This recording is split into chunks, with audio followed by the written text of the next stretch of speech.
Apêndice. Os princípios do novo idioma. O novo idioma era a língua oficial da Oceania e foi criada para atender as necessidades ideológicas do Socialismo ou socialismo inglês. Em 1984, ainda não havia ninguém que usasse o novo idioma como única forma de comunicação, oralmente ou por escrito. Os principais artigos do Times eram redigidos nele, mas tratava-se de uma proeza ao alcance apenas de um especialista. Esperava-se que o novo idioma finalmente suplantasse o velho idioma, ou deveríamos dizer inglês padrão, por volta do ano 2050.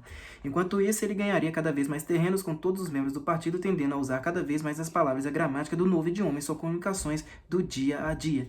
A versão em uso em 1984, e incluída na nona e na 10ª edições do dicionário do novo idioma, era provisória e continha muitas palavras supérfluas e informações arcaicas que seriam excluídas mais tarde. Aqui nós trataremos da 11ª edição do dicionário, a versão final e aperfeiçoada. O propósito do novo idioma não era apenas fornecer um meio de expressão para a visão de mundo e os hábitos mentais adequados aos devotos do Sócio, e sim bloquear todos os outros modos de pensamento.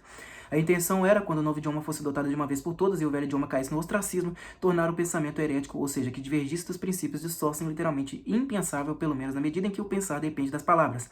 Seu vocabulário foi construído de modo a dar uma expressão exata e com frequência muito sutil a todos os significados que o membro do partido poderia querer expressar adequadamente, ao mesmo tempo em que excluía todos os outros sentidos e a possibilidade de se chegar a eles por meios indiretos. Em parte, isso foi feito pela criação de novas palavras, mas principalmente pela eliminação de palavras indesejáveis e por tirar das que restassem os significados inortodoxos e, tanto quanto possível, todos os significados secundários. Para dar um único exemplo, a palavra livre existia em novo idioma, mas só poderia ser aplicada a afirmações como o cão está livre de pulgas ou este campo está livre de pragas. Não poderia ser usado no velho sentido de politicamente livre ou intelectualmente livre, uma vez que a liberdade política e a liberdade intelectual já não existiam nem mesmo como conceitos e, portanto, não tinham nomes. Em uma perspectiva à parte da supressão das palavras definitivamente heréticas, a redução do vocabulário era considerada um objetivo em si mesmo, e nenhuma palavra que pudesse ser dispensada deveria sobreviver. O novo idioma foi planejado não para ampliar, mas para diminuir o alcance do pensamento, e esse objetivo foi indiretamente ajudado pela redução ao máximo das palavras alternativas. O novo idioma foi fundado sobre a língua inglesa, tal como a conhecemos hoje. No entanto, muitas frases em novo idioma, mesmo as que não contêm palavras inventadas, mal seriam inteligíveis a um falante da inglês dos nossos tempos.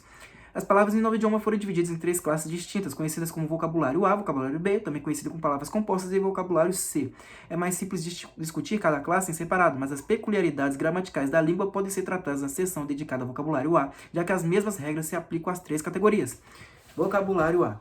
O vocabulário A consistia das palavras necessárias aos assuntos cotidianos, para as coisas como comer, beber, trabalhar, vestir-se, subir, descer escadas, dirigir veículos, jardinar, cozinhar ou outras coisas do tipo.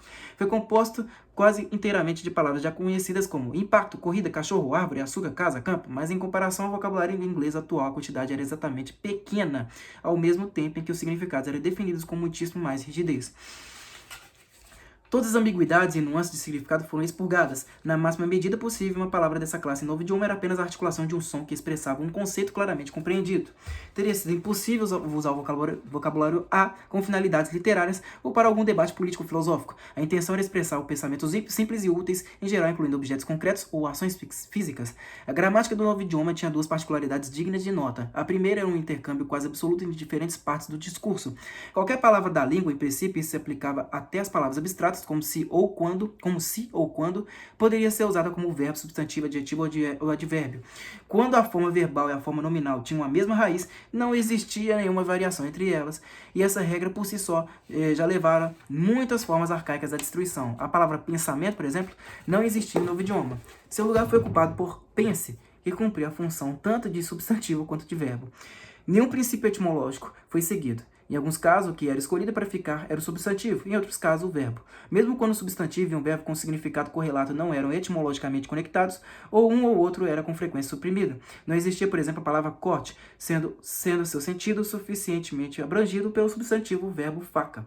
Os adjetivos eram formados pelo acréscimo do sufixo ante ao substantivo verbo, e os adjetivos pelo acréscimo de mente. Assim, por exemplo, rapidante significava veloz, e rapimente significava depressa. Certos adjetivos que temos hoje em dia, como bom, forte, grande, preto e macio, foram preservados, mas a quantidade total era muito pequena. Havia pouca necessidade deles, uma vez que qualquer significado adjetivo poderia ser obtido pelo acréscimo de ante a um substantivo verbo. Nenhum dos advérbios que existem atualmente foi mantido, exceto os que terminam em mente, porque essa terminação é invariável. A palavra bem, por exemplo, foi substituída por bomente. Além disso, qualquer palavra, e isso, mais uma vez, se aplicava, por princípio, a qualquer palavra da língua, poderia ser negativada pelo acréscimo do prefixo des, ou reforçada pelo prefixo mais, ou para uma ênfase ainda maior, duplo mais. Assim, por exemplo, desfrio significava quente, mais frio e duplo mais frio significava, respectivamente, muito frio e superlativamente frio. Também era possível, como no inglês atual, modificar o significado de quase toda palavra pela prefixação de preposições como pré, pós, pró, contra, etc. Por meio desses métodos, descobriu-se ser possível diminuir muito o vocabulário. Dada, por exemplo, a palavra bom, não havia necessidade da palavra mal, já que o significado desejado era igualmente expresso, e de fato até melhor, por desbom. Em qualquer caso em que duas palavras formassem um par natural de opostos, a única coisa necessária é resolver qual delas suprimir. Escuridão, por exemplo, poderia ser substituído por desluz, ou luz poderia ceder lugar a desescuridão, conforme a preferência.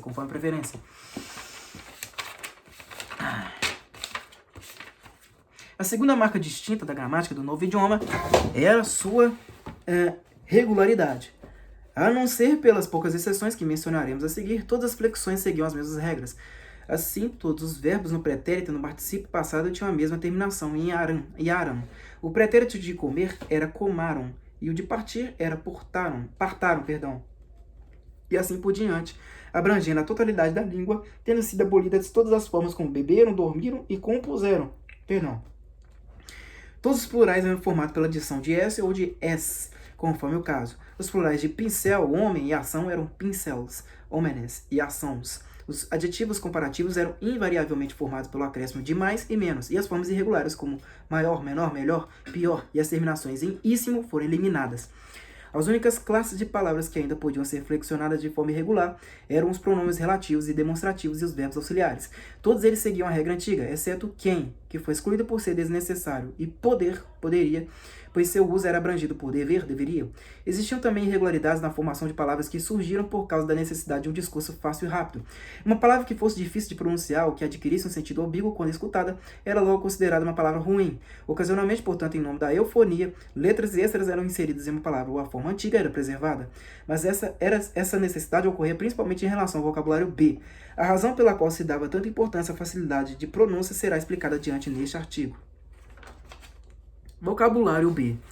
O vocabulário B consistia de palavras deliberadamente formadas por razões políticas, ou seja, que não apenas tinham uma implicação política em todos os casos, mas cuja intenção era impor sobre a pessoa que as empregava a atitude mental desejada.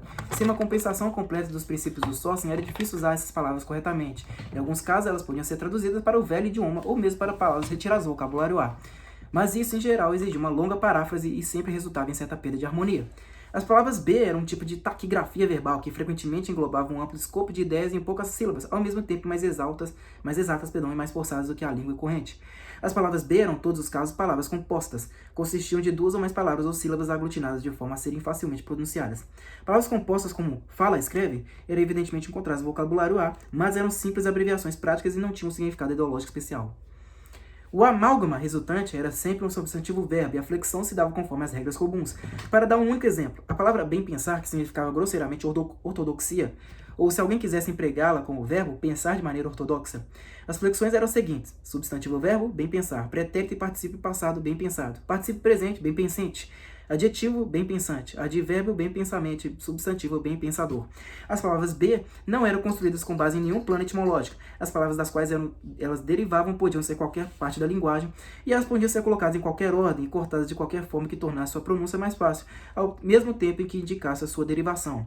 Na palavra pensamento, crime de pensar, por exemplo, o pensa vem em primeiro lugar, ao passo em que em polícia do pensamento vem em segundo. E em sua última versão a palavra perdeu sílabas. Poldo pensa. Em razão da grande dificuldade de garantir a eufonia, as formações irregulares eram mais comuns no vocabulário B do que no vocabulário A. Por exemplo, as formas adjetivas de mini-ver, mini-paz e mini-amor eram respectivamente mini-verdadeiro, mini-pacífico e mini-amoroso, simplesmente porque verdadante, pacificante e amorante eram de pronúncia ligeiramente estranha. Em princípio, porém, todas as palavras da classe B podiam ser flexionadas e todas flexionavam do mesmo modo. Algumas das palavras B tinham significados muito sutis, dificilmente inteligíveis para aquele que não dominasse o idioma como um todo. Vejamos como exemplo uma frase típica de um artigo de destaque do Times, como pensantigos destocâmagos sócim. Em velho idioma, a interpretação mais culta que se pode fazer disso seria: aqueles cujas ideias foram formadas antes da Revolução não conseguem ter uma compreensão emocional completa dos princípios do socialismo inglês. Mas essa tradução não é adequada. Logo de início, para captar o sentido pleno da frase em novo idioma citada, a pessoa precisaria ter uma ideia clara do que significa sócim. Além disso, apenas alguém familiarizado com sócim conseguiria apreciar totalmente a força da palavra toca-âmago, que implicava uma aceitação cega e entusiasmada difícil de imaginar hoje em dia, ou da palavra pensa-antigo, que estava intrinsecamente misturada à ideia de maldade e decadência. Mas a função específica dessas palavras em novo idioma, dentre as quais pensa-antigo, não era tanto expressar os significados, mas antes destruí-las. Essas palavras, necessariamente poucas, haviam tido seus significados ampliados até o ponto de conter em si grupos enormes de palavras, que então, estando suficientemente cobertas por um termo único e abrangente, poderiam ser riscadas e esquecidas. A maior dificuldade enfrentada pelos compiladores do dicionário de novo idioma não era inventar novas palavras, e sim, depois de criá-las, garantir que elas significassem o que eles pretendiam. Ou seja, definir quais grupos de palavras eles estavam cancelando por meio daquelas invenções. Conforme já vimos no caso da palavra livre, palavras que no passado haviam tido um significado herético e eram algumas vezes mantidas em nome da conveniência, mas sem os significados indesejados. Incontáveis outras palavras, como honra, justiça, moralidade, internacionalismo, democracia, ciência e religião, tinham simplesmente deixado de existir. Algumas palavras funcionavam como cobertores e as acobertavam abolindo-as. Todas as palavras que se agrupavam ao redor dos conceitos de liberdade e igualdade, por exemplo, estavam contidas na palavra única pensamento-crime, enquanto todas as palavras que se agrupavam ao redor dos conceitos de objetividade e racionalismo foram contidas na palavra única pensa-antigo.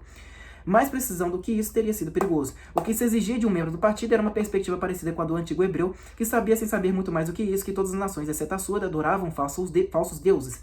Ele não precisava saber como esses deuses eram chamados: Baal, Osíris, Moloque, Astarte e assim por diante. Provavelmente, quanto menos soubesse sobre eles, melhor para sua própria ortodoxia. Ele conhecia Jeová e seus mandamentos, sabia, portanto, que todos os deuses com outros nomes e outros atributos eram falsos. Quase da mesma forma, o membro do partido entendia a conduta correta e, em termos extremamente vagos e gerais, sabia que tipo de afastamento dela era possível. Sua vida sexual, por exemplo, era inteiramente regulada por duas palavras em novo idioma: sexo-crime, ou seja, imoralidade sexual, e sexo-bom, ou castidade. Sexo-crime cobria rigorosamente todos os desvios, incluía fornicação, adultério, homossexualidade e outras perversões, e fora isso também o intercurso comum praticado apenas por si mesmo. Não havia necessidade de enumerá-los separadamente, uma vez que todos eram igualmente condenáveis e, em princípio, puníveis com morte. No vocabulário C, que consistia de palavras científicas e técnicas, poderá ser necessário dar nomes específicos a certas aberrações sexuais, mas o cidadão comum não tinha necessidade deles. Sabia o que significava sexo bom, ou seja, intercurso normal entre homens e mulher, com o propósito único de gerar filhos e sem prazer físico por parte da mulher. Todo o resto era sexo-crime. Em novo idioma, raramente era possível avançar em um pensamento herético além do ponto em que se sabia que ele era herético. Daí em diante, as palavras necessárias eram inexistentes. Nenhuma palavra do vocabulário B era ideologicamente neutra. Grande parte era de eufemismos. Palavras como campo alegre ou campo de trabalhos forçados e mini-paz, Ministério da Paz, isto é, Ministério da Guerra, significavam quase o exato oposto do que aparentavam ser. Em contrapartida, algumas palavras demonstravam uma compreensão franca e desdenhosa da real natureza da sociedade da Oceania. Um exemplo seria rango proleta, significando o entretenimento de má qualidade e as notícias espúrias que o partido oferecia às massas. Por um terceiro aspecto, outras palavras eram ambíguas, tendo uma conotação boa quando aplicadas ao partido e ruim quando aplicadas aos inimigos. Para completar, havia muitas palavras que aparentavam ser meras abreviações e que extraíam sua essência ideológica não de seu significado, mas de sua estrutura. Tanto quanto se conseguiu, tudo que tinha ou pudesse ter um significado político qualquer foi encaixado no vocabulário B. O nome de cada organização, ou grupo de pessoas, ou país, ou instituição, ou edifício público era invariavelmente reduzido à forma conhecida, ou seja, uma palavra única, de pronúncia fácil, com o menor número possível de sílabas capazes de preservar a raiz original. No Ministério da Verdade, por exemplo, o departamento de registros no qual Winston Smith trabalhava era chamado de DEREG, o departamento de ficção era chamado de DEFIC, o departamento de teleprogramas era chamado de DETEL, e assim por diante. Isso não foi feito com o objetivo único de poupar tempo. Mesmo nas primeiras décadas do século XX, contrações de palavras e frases eram um dos atributos característicos da linguagem política. Já então se notava que a tendência ao uso de abreviações desse tipo era mais acentuada em países e organizações totalitárias. Palavras que exemplificam isso: nazismo, Gestapo, Comintern, Agitprop, No começo, a prática foi adotada como se fosse instintiva, mas em novo idioma era usada com uma finalidade consciente. Percebeu-se que, ao abreviar assim o nome, uma pessoa o limitava e sutilmente alterava o seu significado ao eliminar a maior parte das associações que, do contrário, permaneceriam ligadas a ele. As palavras Internacional Comunista, por exemplo, evocam uma imagem composta de fraternidade humana universal, bandeiras vermelhas, barricadas, Karl Marx e a Comuna de Paris. A palavra Comintern, por sua vez, sugere apenas uma organização muito unida e um corpo doutrinário bem definido. Refere-se a algo quase tão facilmente reconhecido e igualmente limitado em seu propósito quanto cadeira ou mesa. Comintern é uma palavra que pode ser verbalizada quase sem reflexão prévia, ao passo que a Internacional Comunista é uma construção sobre a qual se deve pensar, mesmo que só por um momento. Do mesmo modo, as associações chamadas por uma palavra, como miniver, são menos numerosas e mais controláveis do que aquelas chamadas por palavras como Ministério da Verdade. Isso explicava não apenas o hábito de abreviar sempre que possível, mas também o cuidado quase exagerado que se tomava para tornar todas as palavras facilmente pronunciáveis. Em novo idioma, a eufonia suplantava toda consideração, menos a exatidão de significado. A regularidade da gramática era sacrificada a ela sempre que necessário. E com razão, uma vez que se exigia, acima de tudo por motivos políticos, palavras encurtadas de significado definido, que pudessem ser verbalizadas depressa e despertassem um mínimo de lembranças na mente do falante. As palavras do vocabulário B até ganhavam força pelo fato de todas serem bastante parecidas. Quase invariavelmente essas palavras, bem pensar, menipaz, sexo, crime, despessoa, campo alegre, poldopensa e inúmeras outras, tinham 3 ou 4 sílabas, com a sílaba tônica distribuída igualmente entre a penúltima e a última. Seu uso incentivava um estilo corrido de discurso, ao mesmo tempo marcado e monótono. E esse era exatamente o objetivo. A intenção era tornar o discurso, em especial sobre algum tema não neutro ideologicamente, o mais independente possível da consciência. Para as questões cotidianas, era sem dúvidas necessário, ou algumas vezes necessário, refletir antes de falar, mas um membro do partido convocado a fazer um julgamento político ou ético deveria ser capaz de descarregar as opiniões certas tão automaticamente quanto uma metralhadora descarrega munição. O treinamento capacitava a isso, a linguagem lhe fornecia um instrumento quase à prova de enganos e a textura das palavras com sua sonoridade áspera e feiura quase intencional, ajustada ao espírito do sócio, dava ainda mais suporte ao processo. O mesmo aconteceu com o fato de existirem poucas palavras entre as quais escolher. Em relação ao nosso, o vocabulário em novo idioma era minúsculo e os novos modos de reduzi-lo estavam sendo constantemente criados. O novo idioma, de fato, diferia de quase todas as demais línguas no fato de seu vocabulário se reduzir em vez de se ampliar ano a ano. Cada redução era um ganho, visto que quanto menor a possibilidade de escolha, menor a tentação de parar para pensar. Em última instância, esperava-se que o discurso articulado fosse emitido a partir da laringe, sem envolver em absolutas estruturas superiores do cérebro. Esse objetivo foi abertamente admitido na palavra em novo idioma, gras na fala, significado grasnar como um pato. Como diversas outras palavras no vocabulário B, gras na fala era ambígua. Se as opiniões grasnadas fossem ortodoxas, não significava nada além de elogio, e quando Time se referia a um dos oradores do partido como um duplo mais bom, gras na falador estava fazendo um cumprimento caloroso e valorizado. Vocabulário C. O vocabulário C era suplementar aos demais e consistia inteiramente de termos científicos e técnicos parecidos com os que empregamos hoje, foram construídos a partir das mesmas raízes, mas tomou-se o cuidado habitual para defini-los rigidamente e limpar seus significados indesejados. Eles seguiam as mesmas regras gramaticais que as palavras dos outros dois vocabulários. Bem poucas palavras C tinham valor nas comunicações cotidianas ou nos discursos políticos. Qualquer trabalhador ou técnico da área científica encontraria todas as palavras de que precisasse na lista dedicada à sua própria especialidade, mas raramente dispõe de mais do que o básico das palavras pertencentes às outras listas. Poucas eram comuns às 3 listas, e fora de cada área não havia vocabulário geral para expressar o papel da ciência como um hábito da mente ou como um método de pensamento. Na verdade, não existia uma palavra para ciência. Qualquer significado que ela pudesse, porventura, ter já estava incluído na palavra sócio. Com base no que acabamos de expor, veremos a seguir que, em novo idioma, acima de um nível muito básico, expressar uma opinião inortodoxa era quase impossível. Claro que era possível verbalizar heresias de um tipo bastante primário, como uma blasfêmia. Por exemplo, teria sido possível dizer, o grande irmão é desbom. Essa afirmação, que para um ouvido ortodoxo transmitia somente um absurdo, não poderia ser sustentada pela argumentação racional, porque as palavras necessárias não estavam disponíveis. Ideias contrárias ao sócio só podiam ser cogitadas de forma vaga, indefinida e nomeadas em termos muito amplos, aglutinados, que censuravam grupos inteiros de heresias sem defini-las ao fazer isso. De fato, uma pessoa poderia usar o novo idioma com objetivos inortodoxos a traduzir artificialmente algumas palavras de volta para o velho idioma. Por exemplo, todos os homens são iguais era uma sentença possível em novo idioma, mas apenas no mesmo sentido em que todos os homens são ruivas é uma sentença possível em velho idioma. Não há um erro gramatical, mas expressa uma verdade palpável, isto é, que todos os homens são de igual altura, peso ou força. O conceito de igualdade política não existia mais, e esse segundo significado tinha sido expurgado da palavra igual. Em 1984, quando o velho idioma ainda era um meio comum de comunicação, existia teoricamente o risco de que, ao usar palavras em novo idioma, uma pessoa se lembrasse afastasse de suas acepções originais. Na prática, não era difícil para uma pessoa bem familiarizada com o duplo pensar evitar isso, mas no intervalo de umas poucas gerações, até a possibilidade de um lapso desses teria desaparecido. Uma pessoa que crescesse tendo o novo idioma como única língua não saberia que igual havia antes tido o significado secundário de politicamente igual, ou que livre um dia já significara intelectualmente livre, da mesma forma como uma pessoa que nunca tenha ouvido falar de xadrez não entenderá os significados secundários associados à rainha ou torre.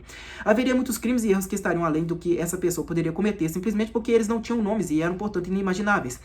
Previa-se que, conforme o tempo passasse, as características distintivas do novo idioma se tornariam mais e mais acentuadas, a quantidade de palavras cada vez menor, seu significado cada vez mais limitado e a chance de usá-las de modo inadequado sempre diminuindo.